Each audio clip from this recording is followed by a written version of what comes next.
What's going on, guys? Welcome back to an episode of Fishing with Flair. Today I'm doing a video that I get asked about all the time. A lot of people just ask what my favorite rod and reel combos are, if they only have $100, what should they buy, all that kind of stuff. So today I'm going to go through my top 5 rod and reel combos, not based off of brand or anything like that, but just for you have 5 combos, rods and reel setups that will cover all the bases that you're going to need when you're out bass fishing. So if you're throwing a square bill or a chatterbait or a worm or a jig or a jerkbait or a shaky head, you'll be able to do everything. Topwaters, basically any lure imaginable, you know, excluding a few, maybe like 8-inch Huddleston swim bait, stuff like that might be a little tough on this gear. This is just your normal pond fishing, lake fishing, bass fishing gear. So these are the top 5 rod and reel combos that you need if you want to effectively catch bass. Now this is a system I've used for a long time. A lot of my friends don't have a ton of money. They don't have the sponsors to hook them up with gear. And they always ask me, you know, Flair, what should I buy, blah, blah, blah, blah, blah. And this is what I tell them. I said, you only need 5 rods and reels, you need 1 spinning reel, and 4 bait casters. So the first rod and reel setup that I tell everybody that they should get is a rod that's between 7 and 7.2. That's the length. And then a medium heavy. This one I have here is a mag medium heavy. There's not a huge difference, just a little bit stiffer. Really just depends on personal preference. So 7 to 7.2, medium heavy, and the length of your rod really depends on how tall you are. I kind of like a little bit longer rod even though I'm not very tall, just because you get a little bit farther cast. So again, medium heavy, 7 to 7.2. And then a go-to reel speed for me is a 7 to 1. I will occasionally go to a 5.4 or a 6.4, and I've even gone up as high as 8.3.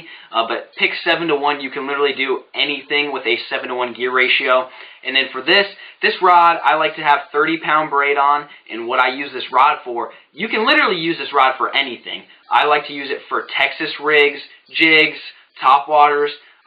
Honestly, it is the most versatile rod in the arsenal of this 5. If you really can only afford 1 fishing pole, go with a 7-foot medium heavy fast action with a 7 to 1 gear ratio reel and 30-pound braid. Now, if you live somewhere up north or somewhere where there's very clear water and you're afraid that the bass can see the braid, then I suggest 15-pound fluorocarbon. That's usually the best range as far as pound test goes. I've thrown jigs on 15. I've thrown shaky head worms on 15. You can basically throw anything on 15-pound fluorocarbon. And in particular, the rod and reel that I have here is a Castaway Skeleton V2. It is a mag medium heavy, 7'2". And then the reel, I have a loose speed spool, and then I have 30-pound Seaguard tournament braid. The next combo I have here, this one is for your spinnerbaits, chatterbaits. You can also throw square bills or crankbaits with this type of pull, but it's designed to throw spinnerbaits and chatterbaits. And this one I have here is a spinnerbait rod, and it is 6 foot 10 inches in length. And the thing that makes a spinnerbait rod is usually it has a moderate fast to moderate action. It means it slowly tapers, and so you get a little bit more bend. It's not quite as stiff as that medium mag heavy, and that just allows the fish to grab the lure a little bit longer. And then for a reel for a spinnerbait, chatterbait rod, you can either go 6.4 or 7 to 1. I found myself going a little too fast with that 7 to 1, so a lot of times I'll throw on a 6.4 to 1 gear ratio. Just make sure that I'm slowing that chatterbait or spinnerbait down if the fish are not active. But if the fish are active, then you definitely want to step up to that 7 to 1 gear ratio so you can make sure you burn it in to create that reaction strike. As far as line goes for the spinnerbait, chatterbait, my go-to is 17-pound Seaguard and VizX fluorocarbon, but you can go probably as low as maybe 12. I wouldn't go any lower than 12, and then you probably don't need to go any higher than 20. I like 17 because I like to throw my chatterbaits in bushes a lot of times. I'll flip it in there just like a jig and bring it out, so I want to make sure that I got that 17-pound fluoro. But if you're just looking for a good all-around line, 15-pound and VizX fluorocarbon works great for spinnerbaits and chatterbaits. And then for the specifics on the one that I have a Castaway. This is the Invicta series. It's the high-end, it's super high-quality rods. And this is a spinnerbait rod, and it's 6 foot 10. You want to make sure with the spinnerbait rods that you get something a little bit shorter than that 7 or 7.2, and this allows you to do a lot of roll casts, real precise casts with that spinnerbait and chatterbait. That way you get your lure right up against that log, lay down, or rock that you're trying to fish. And the specific reel I have on here is a loose tournament MG, and this one is in 7 to 1 gear ratio, and like I said, the brands are not super specific. I know they don't even make this reel anymore, so as long as you get a 7 to 1 gear ratio reel, That's high quality. You'll be good to go. And like I said, for the line, 17-pound Seaguar and VizX fluorocarbon. The next rod and reel combo that I have here, this is my favorite. This is the one that I probably use second to the most often. I use that 7.2 mag medium heavy by far the most, just flipping and pitching. This is my second go-to pole. And this one is for frogging, heavy flipping, sometimes punching. Anytime you're fishing super duper heavy cover, you need a big heavy stick to get those fish out. And I recommend a heavy to mag heavy. This one is a mag heavy, and it's 7 foot 2 inch. I don't like those super long fishing poles for fishing frogs, because a lot of times you have your pole down towards the water and you're working it in, walking the dog. If you have too long of a pole, you'll start hitting the water and it just won't work well. And then for reels, just like everything else, a 7-to-1 gear ratio works great. You can go up from there. The thing that's important to have a high-speed gear ratio when frog fishing especially is when you set the hook into that fish, you want to get them to the boat as quickly as possible, get them out of that cover as quickly as possible to prevent them from jumping off. And then for line for something like this, definitely 50-pound braid. You don't want to go any lighter than 50-pound braid. I have tried 30, and I just end up breaking off a lot of times when I'm catching those big bass and heavy cover. You can go up to 65. A lot of pros use 65-pound braid. A lot of people don't like 50-pound braid. They say it breaks. Personally, I've never had an issue with 50-pound braid. I've hauled 7+ pound bass out of super thick cover with it and never had an issue. And for specifics on what I have here, this is a Castaway Skeleton V2 series rod. It's a mag medium heavy, 7 foot 2 inch like I said. The reel on this one is a Lew's Tournament MG Speed Spool. Again, they don't make these anymore unfortunately, but it's a 7-to-1 gear ratio. And then for the line, I have that Seaguar Tournament braid. That's in 50-pound test. The fourth combo I have here, this is another good all-around, kind of like that spinnerbait one. And this one here is, in particular, a square bill rod. Now, a lot of you guys maybe don't throw square bills or throw crankbaits very often, but personally I do. I always have a square bill tied on at all times. It catches me a ton of fish.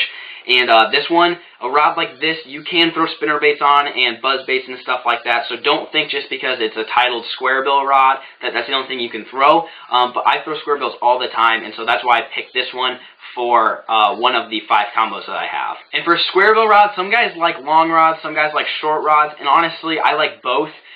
This one here is a longer one, but I also have a 6/8 square bill rod that I use when I'm targeting piers and docks when I really want to get that square bill into tight cover. But a lot of times I'll be throwing a square bill super long distances, bringing it across a bunch of rock piles and stuff like that are shallow water. So on this one I have a 7/2, but for square bills I would recommend anything from 6/8 and no bigger than 7/2. And this one is a medium heavy, and it's got a moderate action. That's key. Absolute key when fishing square bills or any bait that has a treble hook on it, any of those crankbaits. You want a moderate action. What that does is just really lets that rod load up and make sure that you don't rip the lure out of the fish's mouth before it really eats it. And then for reels, again, got the Lew's Tournament MG. And for square bills, I either go with a 5/4-to-1 gear ratio or a 6/4-to-1 gear ratio.